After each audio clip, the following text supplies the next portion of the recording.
இங்க வீட்ல இருந்து குஷி குட்டிக்கு பாய் சொல்லிட்டு கிளம்பியாச்சு. அவுத்து விடுறதுக்கு நல்லா சுரண்டிட்டே நின்னா, அவுத்து விடல. எங்கேயாவது போய் ஒளிச்சு இருந்துருவா. அவள பிடிக்கிறதே பெரிய வேல. அதனால கட்டி போட்டுட்டு கிளம்பியாச்சு. அதுக்கப்புறமா கோதம்பு பரோட்டாயும், பீஃபும் எங்க அண்ணன் வீட்ல சாப்பிட்டோம். ஒரு 6 வருஷமா வாங்கணும் வாங்கணும்னு பிளான் பண்ணி நடக்கவே இல்ல. இன்னைக்கு ஹேப்பியா இருந்துச்சு. எல்லாரும் சேர்ந்திருந்து சாப்பிட்டோம்.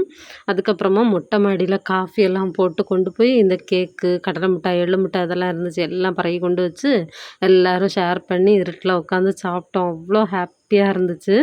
மெமரீஸ் கலெக்ட் பண்ணுற மாதிரி தான். நான் அதுக்காகவே யூஸ் ஆகுன்ட்டு தான் வீடியோ எடுத்து வச்சேன்.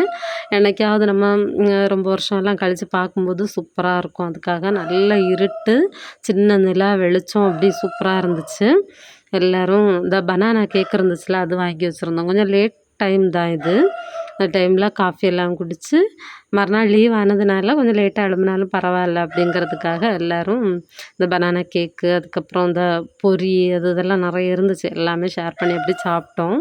இங்கே மொட்டை மாடியிலேயே பேசி பேசி மொபைலெல்லாம் தூக்கி தூர போட்டுட்டு எல்லோரும் பேசி பேசி ஜாலியாக படுக்கிறது எத்தனை பேருக்கு அனுபவம் இருக்குது அப்படின்ட்டு சொல்லுங்கள். நான் தூங்குற வரைக்கும் தனியாக போய் படுத்துட்டு என் கையிலேயே நைட்டு ஃபுல்லாக படுத்திருக்கான் டிக்கோ.